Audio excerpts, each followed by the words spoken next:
way to start is with a short introduction. So, Sharon, do you want to start? You want to say hello? Hi, everybody. Hello. You probably didn't meet me yet. I'm Sharon, the co-founder at Sapia. A little bit about me. I hope you can hear me well.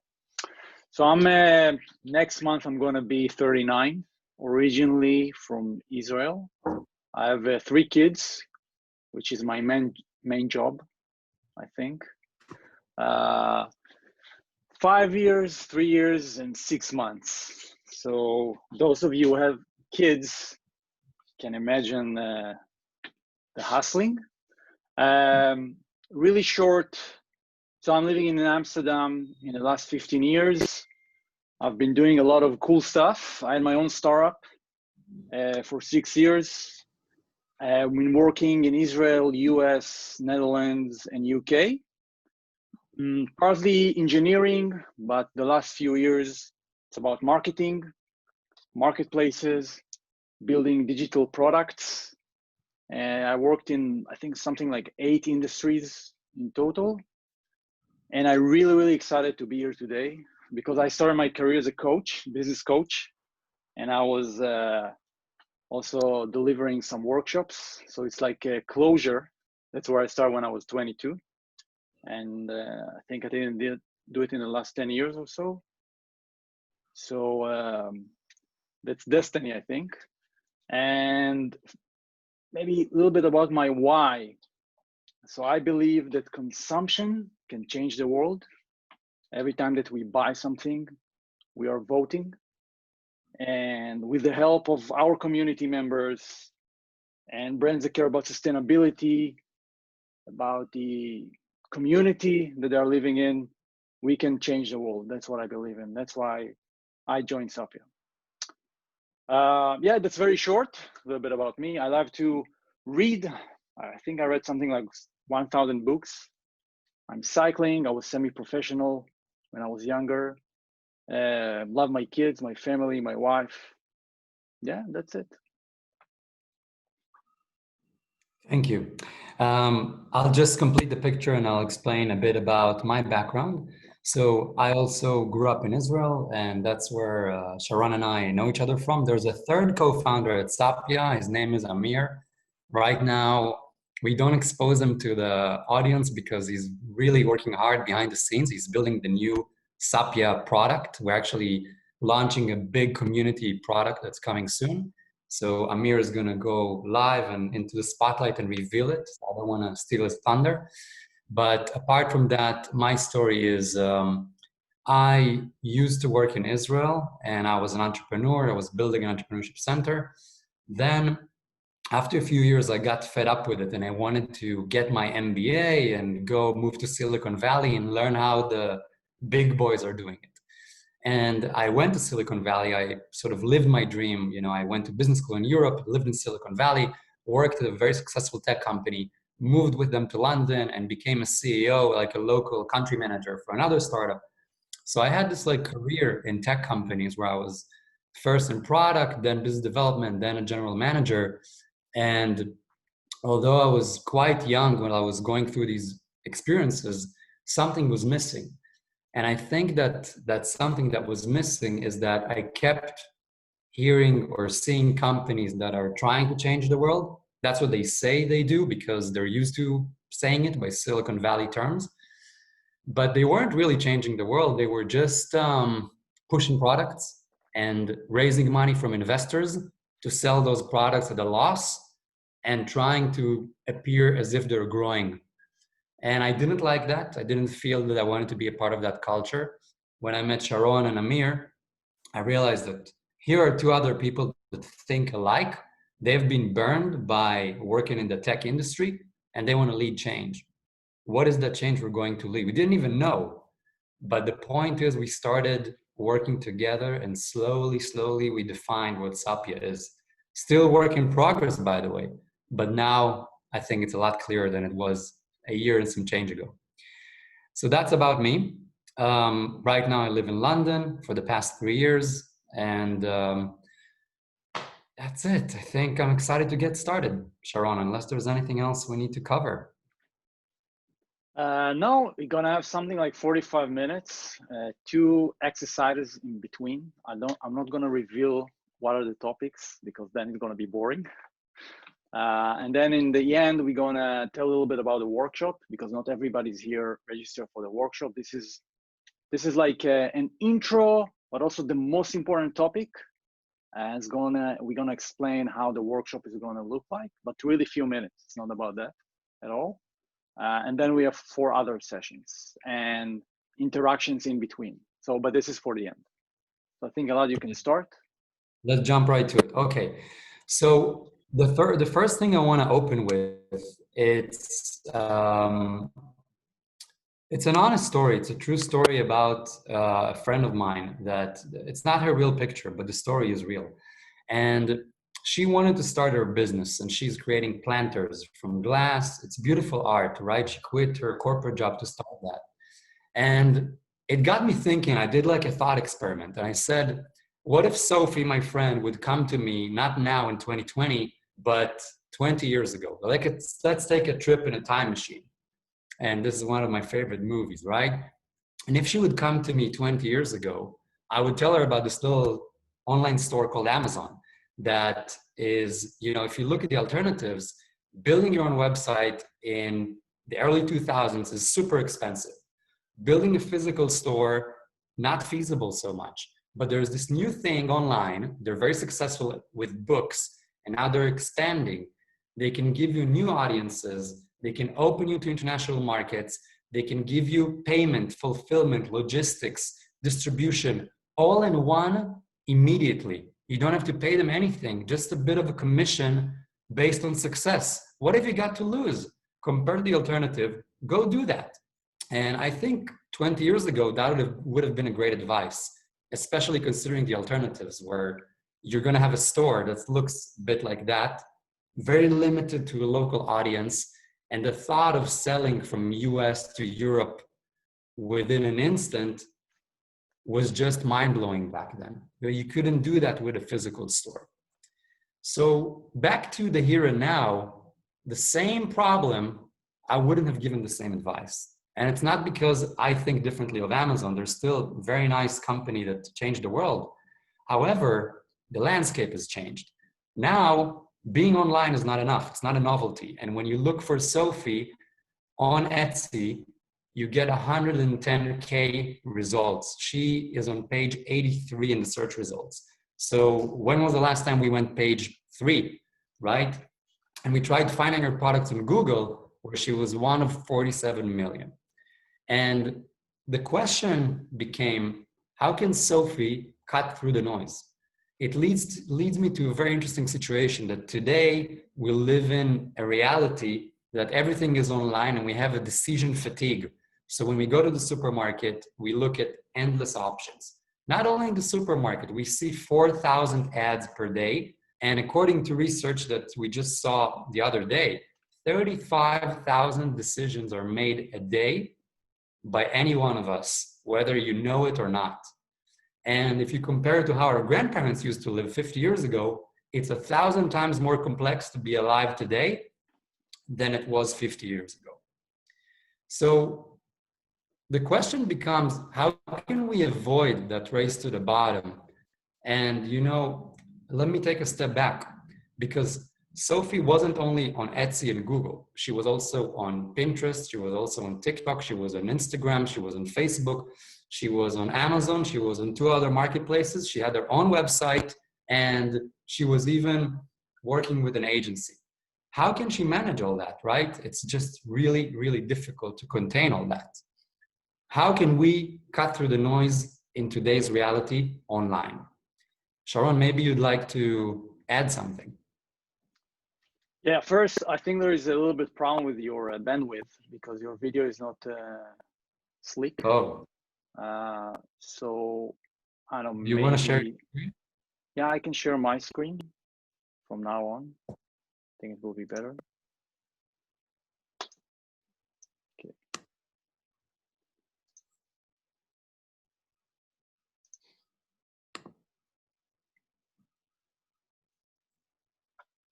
Okay. So we were here. Okay. So I think what we see, can you hear me? It's fine? Okay. What we see is the same problems everywhere for most brands. And the main question is how do you cut through the noise? And I know as a business owner, and I was in companies, sometimes it's hard to see it from the eyes of the consumer. So we want to do a quick exercise. If you can please open an incognito tab in your computer and try to find yourself or the product that you are selling. So for example, if you find, I don't know, you producing paintings, try to find the kind of paintings in Google or Etsy or not on the high street. Okay, which platform that you use, and experience it as a consumer. What do you see? Which kind of ads? How many results? What is the experience of looking for you? Okay, so super simple. Open incognito, because then you don't have the tracing of Google. You will not get the result. You will get the result as a first visitor. Try to log into Etsy, not on the high street, whatever platform that you're working with, and search for yourself. Sometimes you can search for your brand. If it's not unique enough, like your own name, probably will get a lot of results. So we'll give it 1 minute. And then part of this workshop is to participate, okay?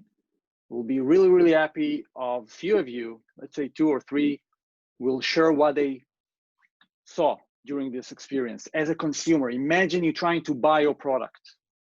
You need to buy a present to somebody and you're looking for yourself. Okay, so we'll give it something like another 40 seconds and then we will open it to comments.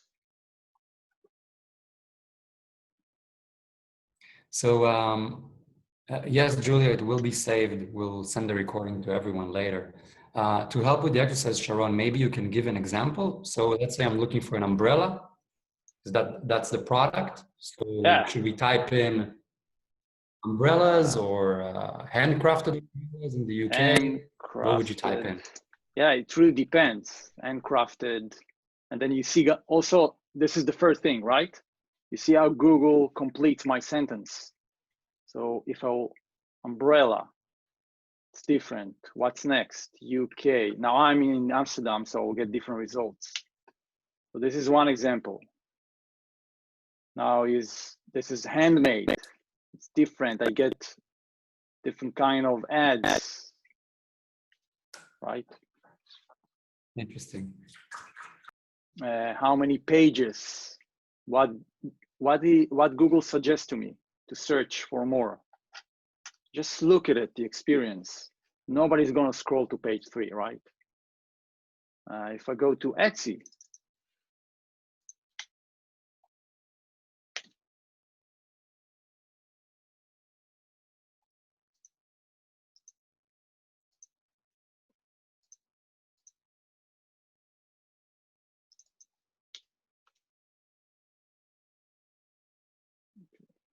so this is what I'm getting, right? It also will give you the indication, this is the alternatives. I'm not saying competition, because sometimes it's not the same pricing or texture or whatever, or features, but at least this is what I'm getting, okay? 300 results, probably a couple of dozens of sellers, or maybe more. Okay, so I would like to stop here, and if you can share your experience, how was it for you to look for yourself in platforms? Who are the brave ones who want to share with us their experience? Whoever wants to talk, I will just unmute you. So just write in the chat that you're willing to share, and I'll just unmute you.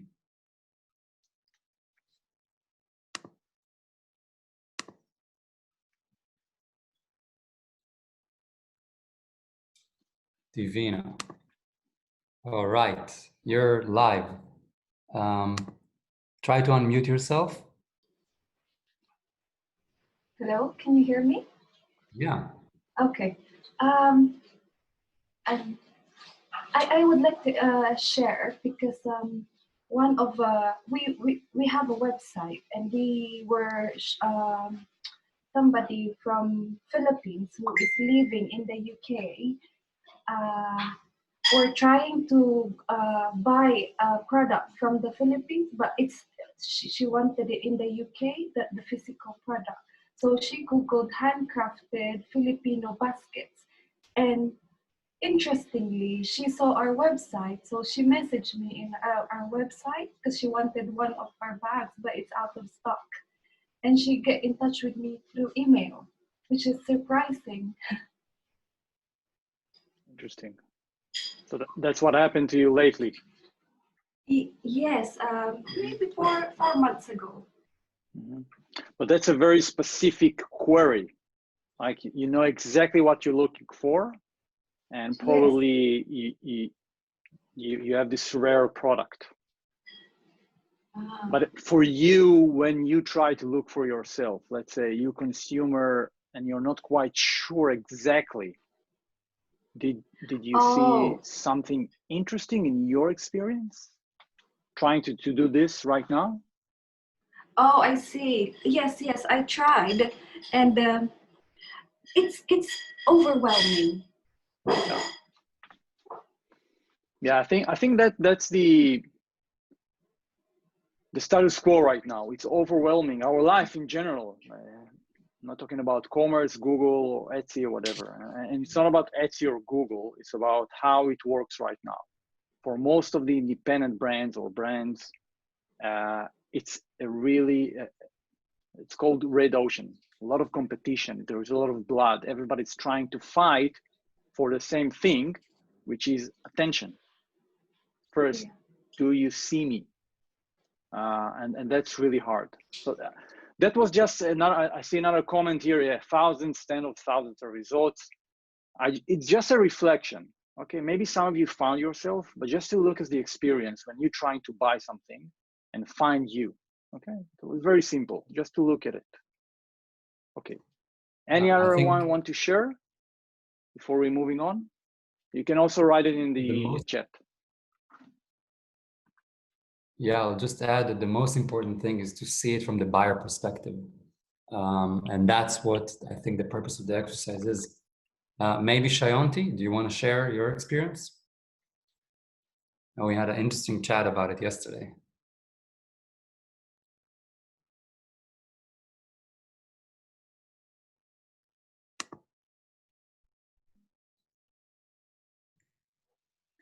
Hi, can you hear me?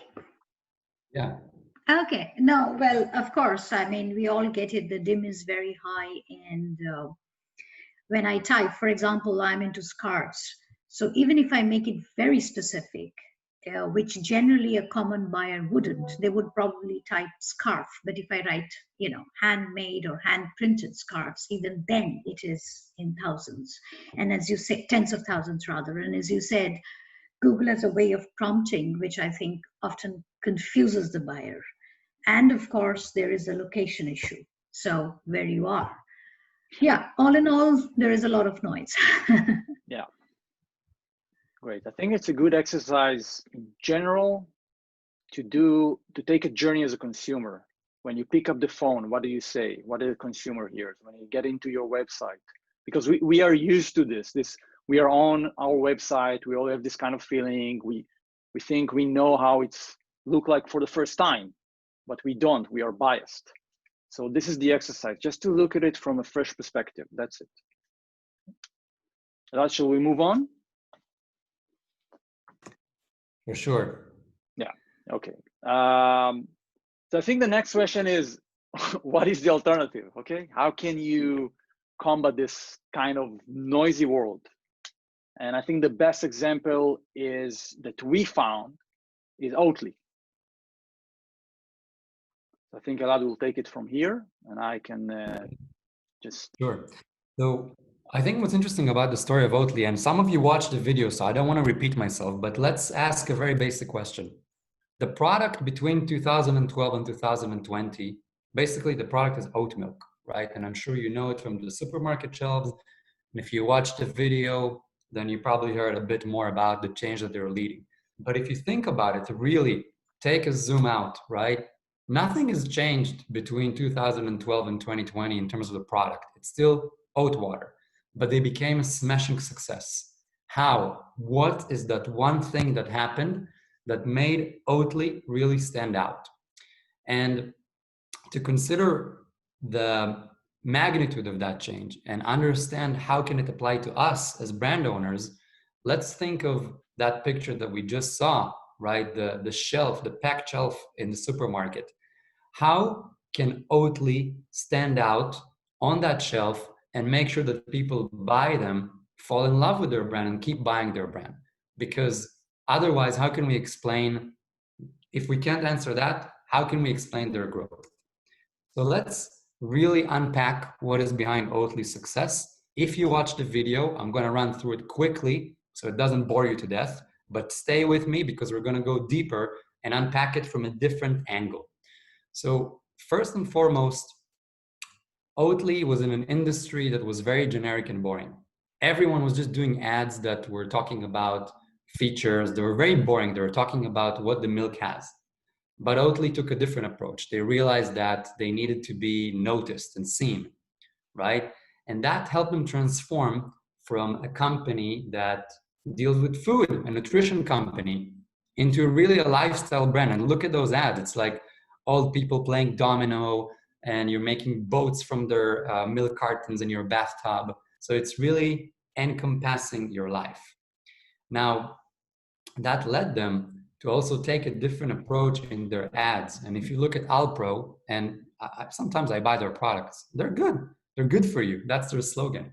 But if you look at this ad, it's talking about what it means for you, the product. It's not about what the brand is doing.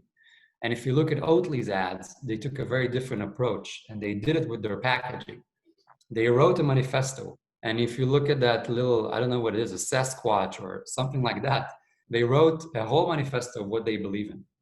And they stood out in the supermarket. And if you actually read it, you saw that they have a community. They're connecting you to them. It's a movement. It's not just a product. And if you're buying that milk, it means something. Suddenly, you're one of them. So what we saw, and Oatly's CEO and CMO, they talk about it. Change is hard. It's really hard, never easy. But they wouldn't have it any other way. They took a very interesting approach, and it's not just a slogan like you see here, wow, no cow, which is cool and punchy and funny, and you remember it. And they even wrote a song about it. But they did something deep. They went against large dairy companies, and they calculated how much damage they do to the planet, those dairy companies, by using cows. And they took the forefront of that struggle, speaking to people who were vegan and creating that power group that believes in them. And these are people that have the worldview that connects with what the brand is doing, or the rebrand, right? They even challenged the food industry. They made them show their numbers. How good or bad do they do to the environment? And they challenged the whole industry. They even got sued by the dairy companies in Sweden for that. And they used that lawsuit to grow and reach new heights. Just to summarize it, what we saw here is a story about change. Not only a story, we call it a revolution. And if you listen to their head of marketing, their CEO, CMO, he's talking about a fucking revolution. He's really challenging the whole industry. The second thing is, it's all about, if you write the story, it's all about belonging. So belonging based on your values, right? What do you stand for? Who are you trying to speak to? And then make it entertaining and educational, because if you talk about values or you're leading a revolution, it can't be boring. You have to be noticed. And that's what Oatly did exactly. So I think also what's interesting, and that's the last point about that story, and Sharon now will open it up and we'll talk about what's the next phase if you want to learn from that. They also had a villain. I'm not saying that we should all pick a villain, but it's interesting. In their case, the villain was the companies that damaged the planet, and they spoke against those companies. Doesn't mean that every story about change needs to have a villain, but it will be good to know what you're fighting against, because part of the change is also having a struggle, and understanding that struggle helps you position your brand as the other alternative. Okay, take a break. Sharon, maybe you want to summarize it and add some details. Tell us what happened with Oatly. So we need to understand one thing from what Elad just told us. Oatly, and you need to remember, Oatly was just water with oats. It's not sexy. It's boring. Nobody was buying it except of lactose intolerant people. And they turn it into a sexy lifestyle, conversational, not product, experience.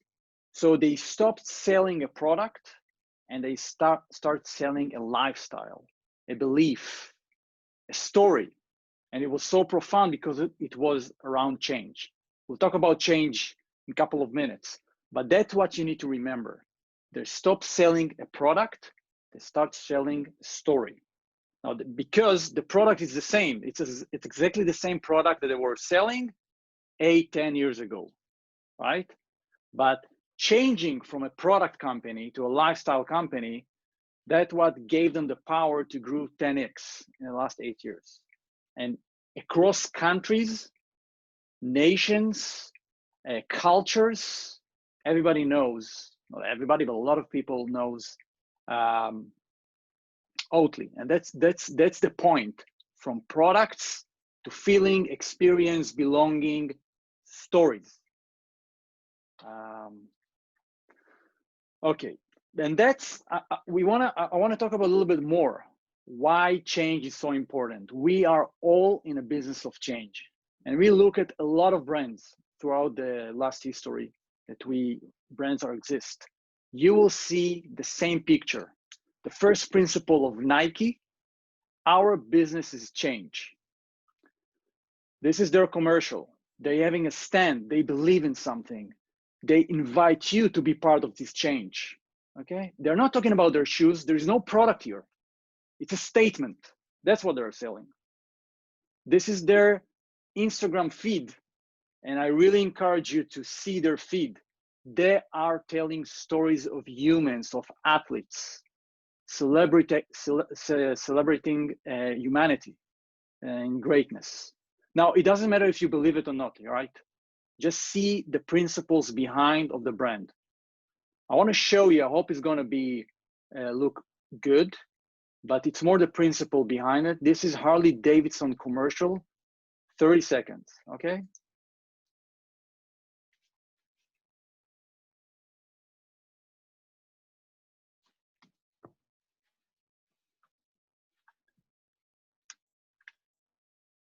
I wish the sound would go through. Just some music. Nice.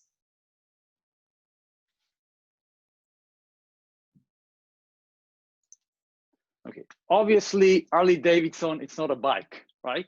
It's a community, it's a belonging, it's a feeling, and they are going against the status quo. They are making a change for a certain group of people. It's not for me, it's not for you probably. Some people see it as a cult.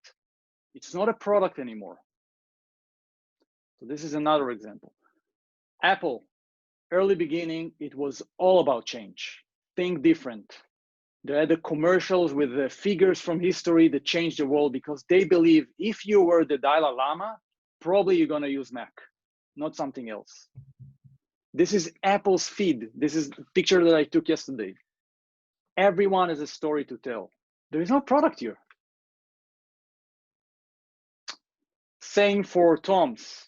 If you know Tom's, Allbirds is another brand in the US, originally from New Zealand, that grew really, really fast. One of the fastest growing brands in the world. They started from zero, really zero. They have no interest and knowledge in fashion.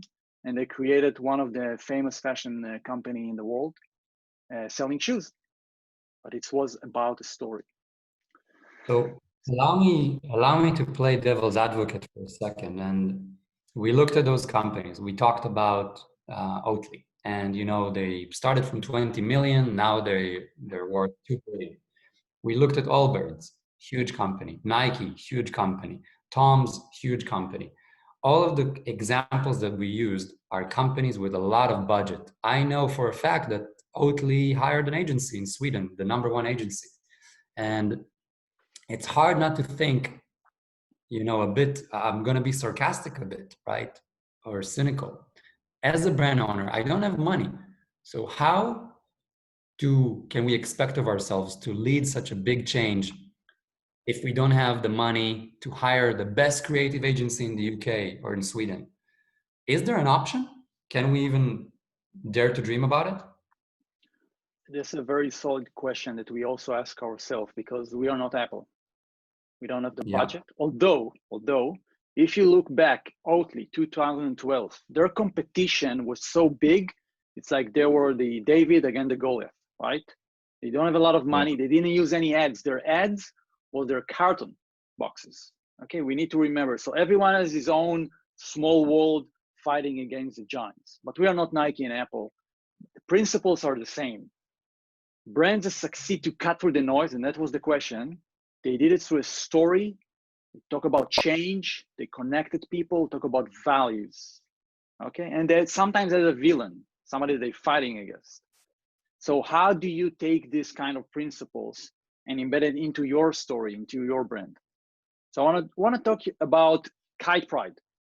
Kitepride is an Israeli company based in Tel Aviv, but it's originated from Zurich in Switzerland. A lady that had some bad experience in her neighborhood with prostitute, and she wanted to help them. Somehow she got into Israel and decided to make a stand. She wanted to she's already doing it for the last few years. She sold 10,000 bags like this. The bag that you see is being designed by students in design school. The materials, it's upcycling from waste, usually kite waste. Kite. Or, yeah. Sails. Sails from boats. And they take out prostitutes from the street, giving them job and education to produce these bags. This is one example. Next example, you probably know, is Cycle of Good. Cycle of Good is one of our members in community. They're taking waste, like tubes, sending it to Africa. Some communities, they teach them how to make products out of it with the community. So they give them job and education. And in the end, they sell it to the high street in UK, and they managed to reach 100 stores in the last few years. Now, what is the common ground here? And they are really beloved from customers, and you can see the quotes. This is real quotes that I took pictures. Great product and great cause. Change the way you think about cycling. People really love them. It's more than just a product. They are connecting people, and that's very, very important, giving them some kind of feel of belonging. Now, the principles are the same, okay? It's a story about change. They're changing something, story of evolution. It's about values for a certain group of people, okay? Being part of an impact. They are connecting the unconnected. So the prostitute, you know, with the design school students and people are kites, this is like a mess, but suddenly you have a product. But I think what we can learn from it, and that's also why we create this community, they don't work alone. You cannot tell a story about change and think, I am a lonely person, a lonely wolf, gonna change the world. Yes, it can happen.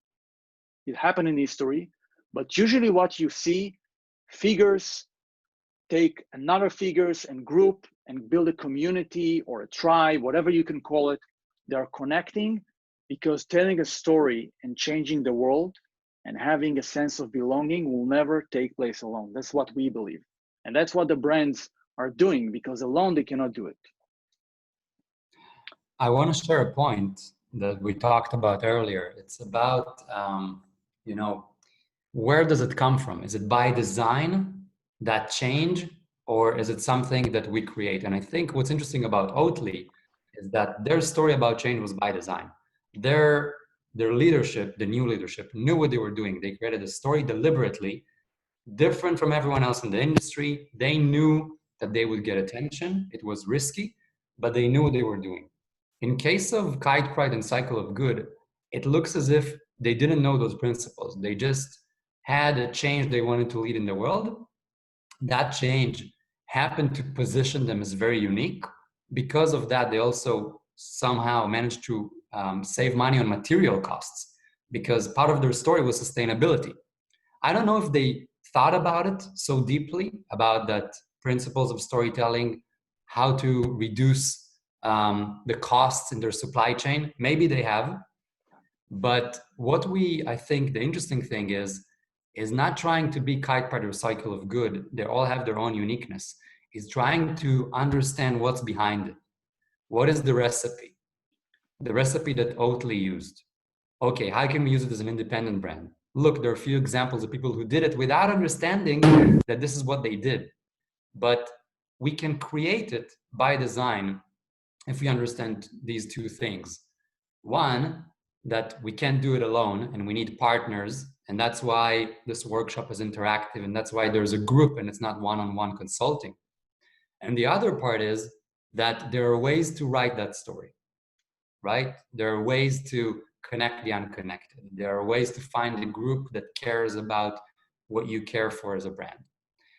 And I think that's a great conduit to the next topic. And we titled it as, why is it the only way? Because the title of today's workshop, it's called Stories That Move the World. What does it even mean? We thought about it long and hard, and we had this argument. Why do we call it this way? We're talking about brands and we're talking about the brand story. What does that have to do with changing the world? And maybe Sharon, you take it away and just walk them through this interesting research that you came across. And So we believe that's the only way, and I'm going to explain you why, because I guess you already stumble upon storytelling and how important storytelling and why you should tell a story. But did you ever ask yourself why? Why it's working? What's the secret behind, not secret, like the principle behind stories? So I'm going to tell you the science behind stories. This is our brain. We have 3 brains apparently, and the first one is the reptile brain. The reptile brain, its whole functionality is to reduce the risk. Okay, I need to understand, are you a friend or enemy? This is danger or not. Okay, this is scanning reality, trying to look for patterns of change. So if something is moving in my reality, is it meaningful? Does it mean change? Does it mean food? Should I mate with it? Should I kill it? What should I do with this? It's the instinct, okay? You're not even thinking about it. He is defending you. And that's the basic mechanism of staying alive. That's really super important principle to understand how we work. Now, the all information that you absorb, it's a lot of information, a lot of impressions. The reptile mind just filter it. So 90% of reality, you just don't see. Okay, you don't see it because he thinks this is more important than that. Okay, that's why we cannot do a couple of things in parallel, because he needs to focus and understand what's important. Sharon, so you're saying it's the way in to the brain. This is the door. This is the way to communicate. And he's looking for change with meaning. This is how we notice things, the mind. Okay, change with meaning. Okay, the next thing you need to understand is Joseph Campbell. I know if you know Joseph Campbell. He had a theory. It's pretty well known in screenwriters. George Lucas used this to build his empire of Star Wars. He did a research and he realized that across our history, different communities, tribes, and cultures had the same principles of telling stories. You can take it to Egyptian culture or Greek or Indian people, it's the same structure. So what I'm trying to say Our DNA is to notice change, things that are moving with meaning. And what is the meaning? And that's very, very important to understand. We are probably the only creature on planet Earth can see the future. And once you see the future, you start asking questions. Okay, why is the sun rising? What does it mean that we have lightning? What is the sea? How it came from? This is the early beginning of telling a story. You know it as the Bible, okay? The Bible and religion was just a bunch of stories with a meaning that explain reality. What is true? What is false? What do you believe in? Who is your tribe? Okay? So it's in our DNA, across our humanity, whole our history, different cultures. So changes and explain it with meaning. The meaning was stories. Mythology is the same. It's about change, value, belonging. This is my tribe. This is your tribe. This is what I'm believing in. Okay? Constitution, US, the new world. This is what we believe in.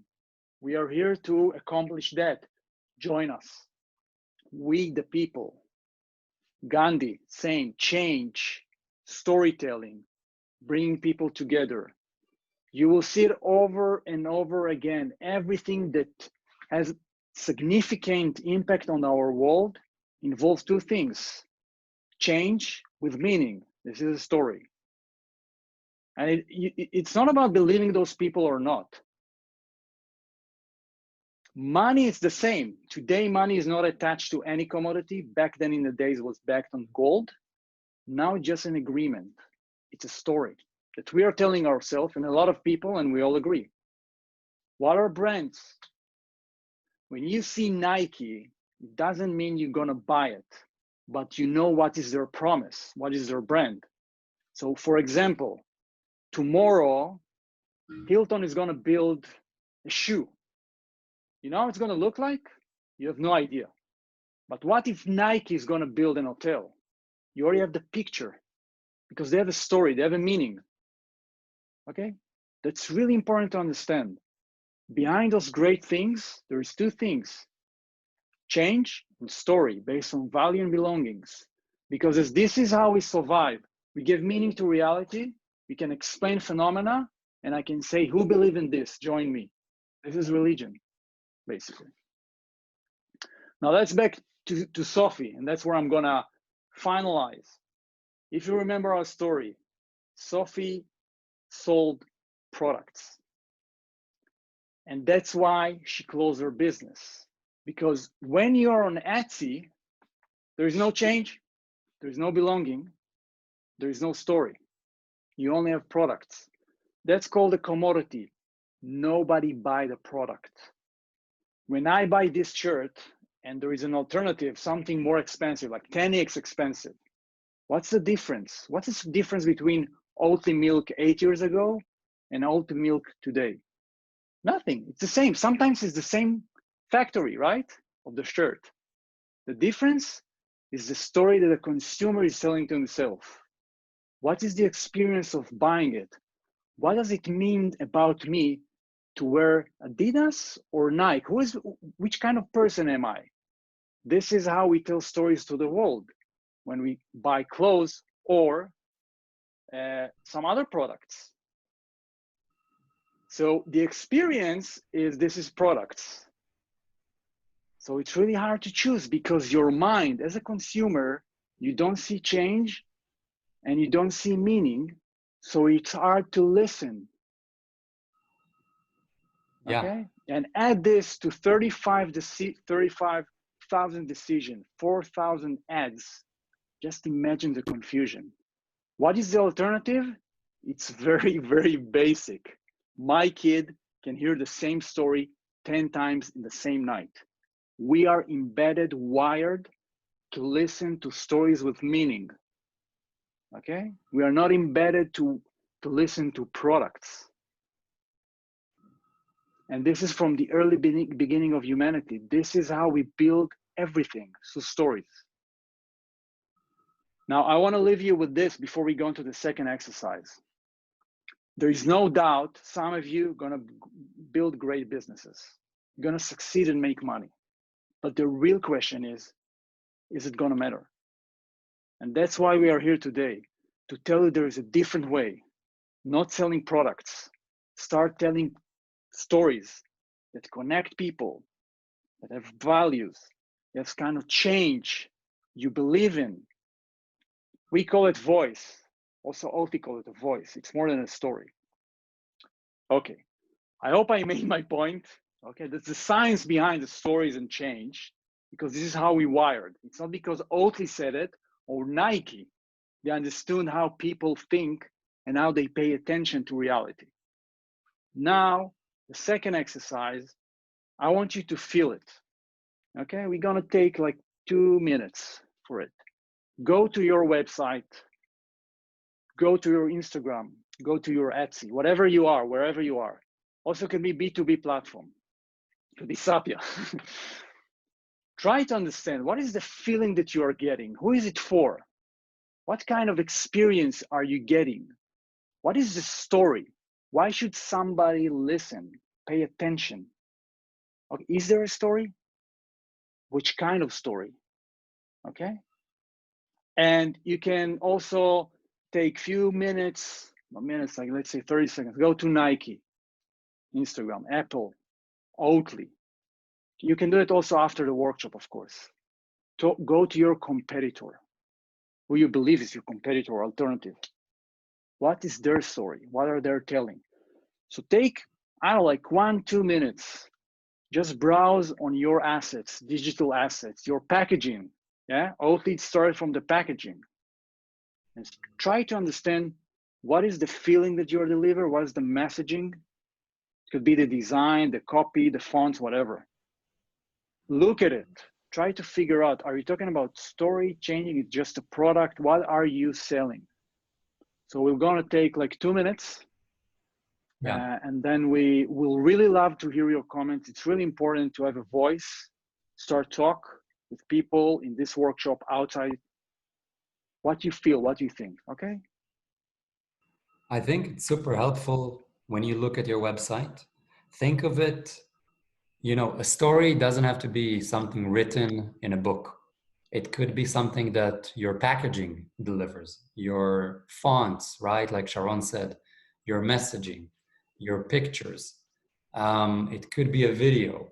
It could be a few words in your website or even on your Etsy page that talk about who you are and who is it for.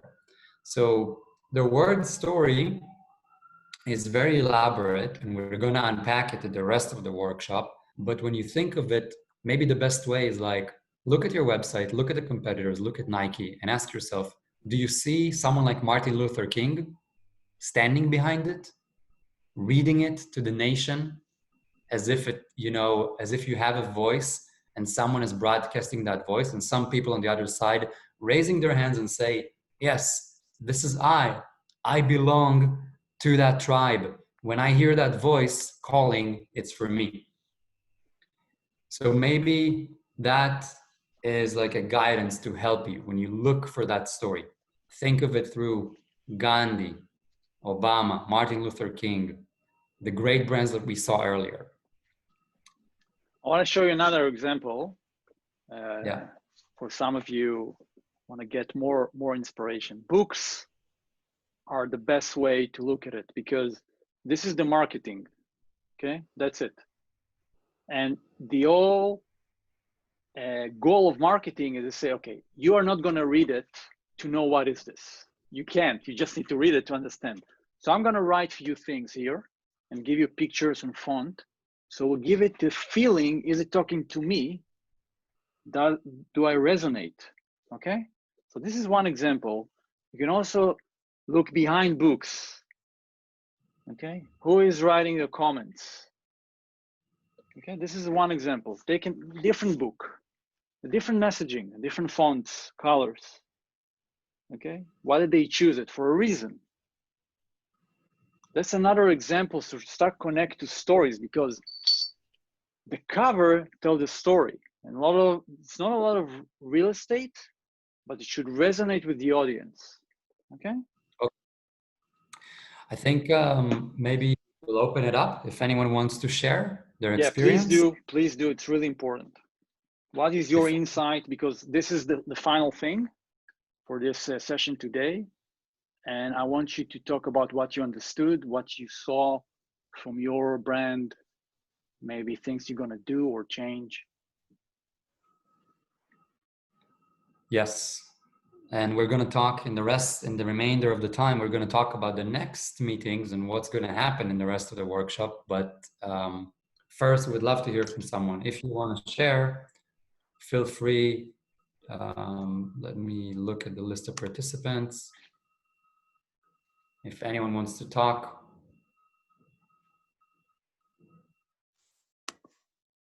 Yes, so we'll start with Shayanti and then we'll go.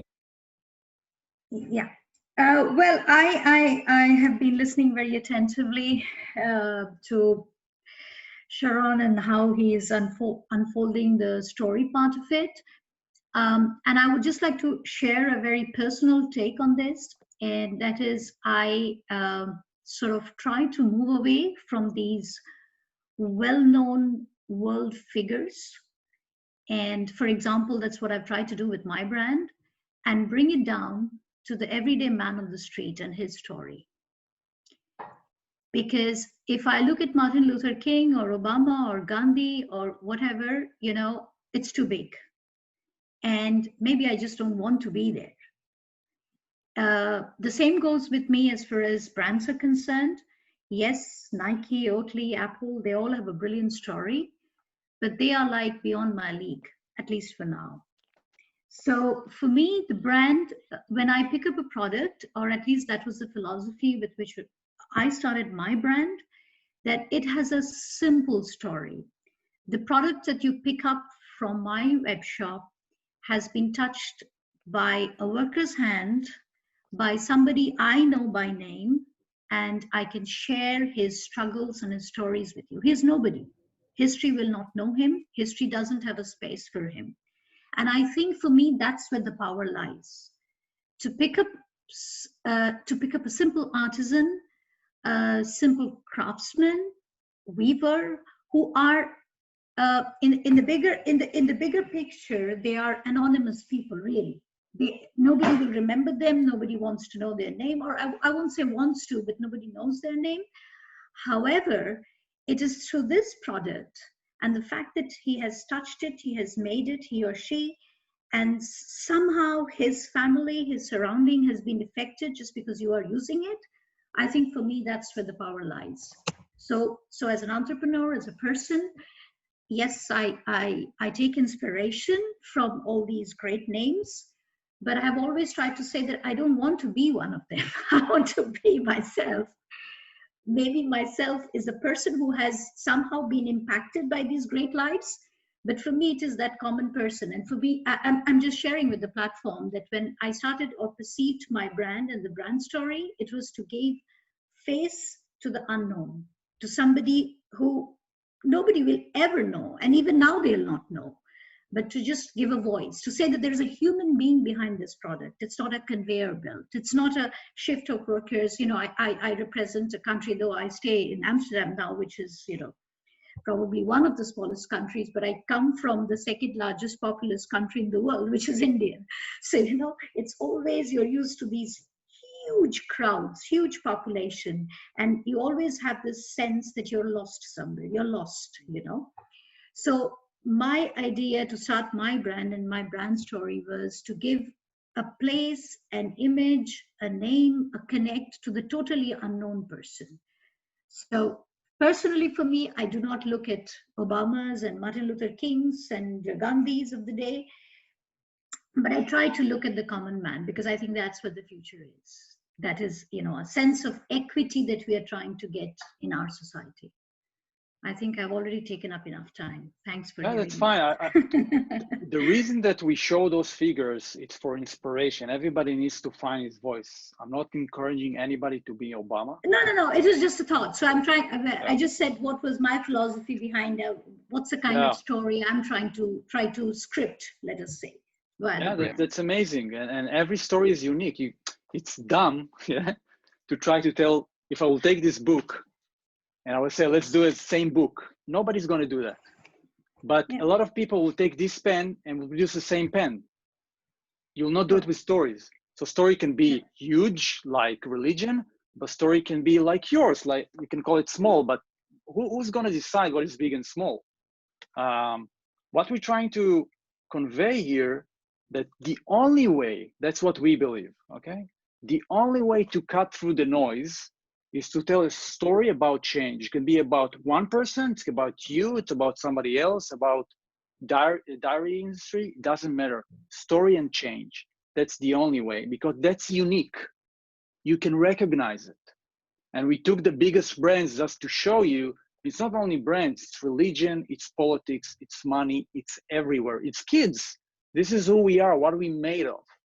And in today's world, we are so noisy, the only way is to have a unique voice. Now you need to choose, and we believe the best way to do it is with other people, other brands, other whatever, because it's really, really hard to be in 12 platforms, design products, administration, and tell a story and design it. And that's this is how we see it.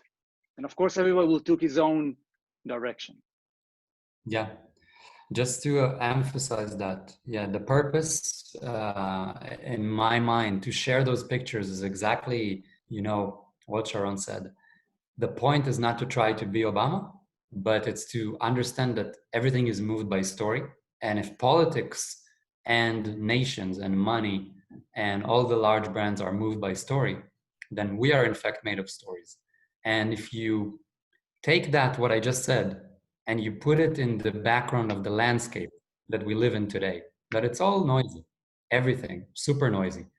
So you're asking yourself, I live in a reality where I see that everything is made of stories, but I also see that everything is noisy. What is my only chance if I'm not a rich, well-funded brand? What can I do? Well, telling a story, as small as it is, even if it's just one person in their craft, it's beautiful. And it's better than just talking about pricing and features and benefits. The point is that a few people will love that story, and then they will take your story and share it. Yeah, So but it will I want to spread. add something, Elad. It's really crucial. Yeah. It's not a story, it's a story about change. Every story that you know, it was successful, it's because there was, I'm not going to get it because this is our next workshop session. Setup, conflict resolution. Think about The Hobbit. Think about every other book that you read. There was a journey, the hero journey. Something happened. It's not like I woke up in the morning, I'm cool, I took some picture, look at me. This is not a story. There is a framework to a story. And that's about change. That's really crucial to understand because we do not notice something is not moving. We notice change, and you take change into stories. Now we are inside, we're getting attention. I'm willing to participate in your game. Now, if the story also connects me, okay, that's better. If it's about value, okay, now we're a step forward. So it's evolution. I'm not saying we are not there also as Sapia. We are in an evolution. You need to remember, Oatly with all their money, which is not a lot in their industry, it took 15 months to build this story. 15 months. A team was dedicated. But Yeah. what we're trying to say, you need to take this journey and don't do it alone. And this workshop is to connect the unconnected, to give you the place that like-minded people, and that's what we believe, if you put in the same room, give them opportunities to discuss, give feedback to each other, learn from each other. We will give you materials, inspiration, exercises. Magic will happen. I guarantee you, magic will happen. And I know there are some people that asking some questions, just last sentence about it, because it's about the workshop and then we'll finalize and you can give your feedback. I saw in the weekend, I was sick and I saw a TV series. It's called The Watchmen, the comics. And the guy that wrote it, and they got some Emmys, it's really big one. He wrote Lost, which is the biggest series in history, Lost series. And he said, it is not me. it's because they took a bunch of smart people, like-minded people, they put it in the same room, and magic happened. That's what we believe in. Big things, we don't need to be Obama, will happen. Yeah.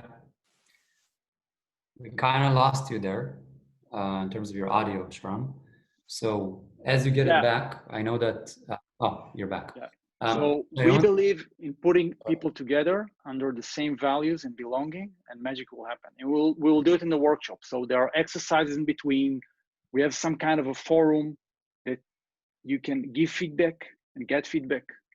And this is how so the magic happened not today, from today to the next, when people start to work together. Voluntarily, of course. You don't need to. Okay, we ran a little bit out of time, so there are a few people who want to give some feedback, right? Yes. First of all, let's give Shanti a chance to comment if you'd like to. No, I totally agree. I have nothing against us, looking up to bigger brands, etc. And I totally share the view that a story should have a structure and the story should be told. And that's honestly the only way forward, especially for brands who do not have sufficient resources to, sort of dim the noise around them and be heard. But it's difficult. It's difficult. Yeah. Yeah. By the way, Kite Pride and Cycle of Good are small. Yeah, that's the reason why we wanted to share these examples. Exactly that is to show that you can even do it if you're small. It's just a matter of creativity and also connecting. That's what worked for them. Yeah. Yeah, we're on the same page. I think just different angles. And I know Kits wanted to share as well, so I'm going to ask her to unmute. 1 second. Hello. Yeah. Hi, can you hear me? Yeah. Okay, well, first of all, there's so much content. I'm really loving it. When I went to our website, our Instagram and our Etsy, obviously I like what I'm seeing. I'm going to be biased because it's our business and we only sell things that we like. But then when I look at it, I don't know if our audience grasps what we are trying to tell them, because I know that we have stories to tell as well, but just like what you mentioned earlier, Nike doesn't have even products on their Instagram, yet they're attracting attention, and we have loads of products on our Instagram, but we're not getting that much sales lately. So I think that after hearing all that you've said, we will try to create more stories on our Instagram, because I think that's what we also wanted to tell to our audience and to our future customers. So yeah, that's what I realized after hearing everything. Great, thanks for sharing. Sure. There are more, Elad, I think. Yeah. And I think someone else wanted to share. Rose had to go and she said goodbye, but she couldn't stay beyond the hour. I think I would just like to say one more thing before we talk about the remainder of the workshop. And, I don't mind being vulnerable here because it's part of our story. What we're sharing in this workshop is by no means as if we made it and we're explaining. It's things that we figured out, and we also intend to keep figuring it out as a group. What do I mean by that? We realize that the world needs change. We realize that the world is noisy, and that is a fact. We realize that building a brand in 2020, whichever industry you're in, is super difficult.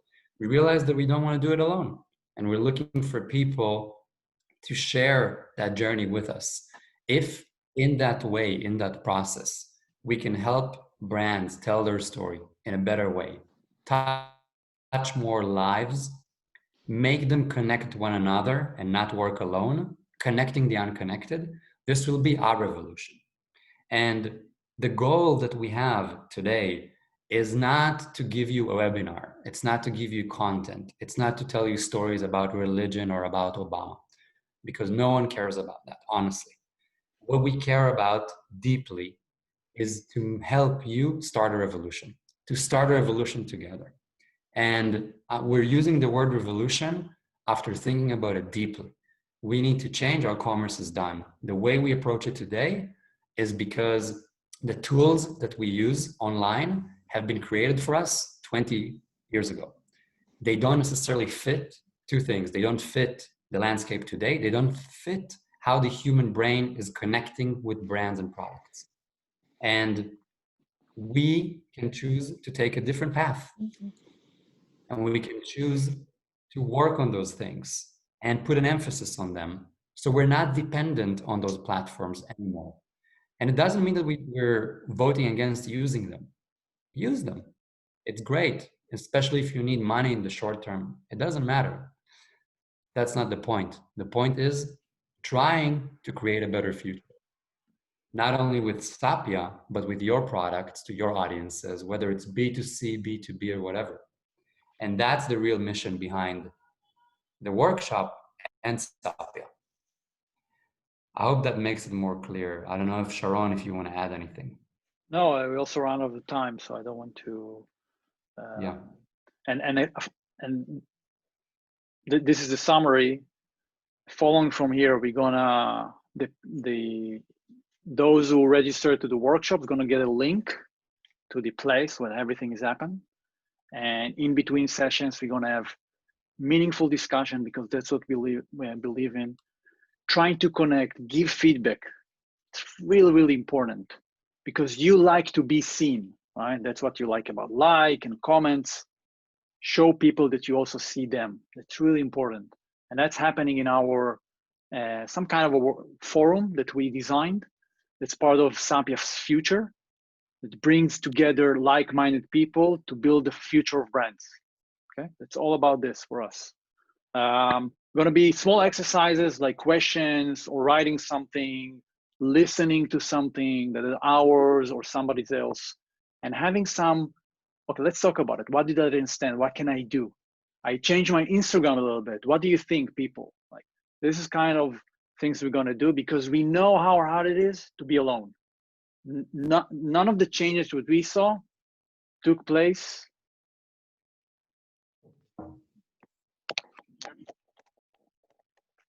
Lost you there. Now, Probably. I have some problem. Yeah. None of You left us hanging. So none of the changes took place. alone. That's it. Alone. So you will get an email with an invite and all the explanation and some small exercise that's going to help you to connect and meet each other and try to figure out your way, your voice. Brilliant. Great. Any questions?